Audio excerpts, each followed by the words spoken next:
শুভ দুপুর বন্ধুরা। আজ আমার রান্না হয়েছে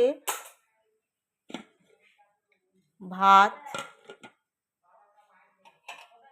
আমড়া দিয়ে ডাল, টক ডাল, পাটের শাক,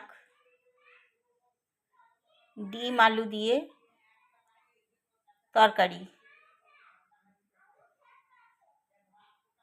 আর বড়া ভাজা। ব্যাস, এইটুকুই আমার আজ রান্না। তোমাদের পাঠিয়ে দিলাম বন্ধুরা, তোমরা সবাই খেও।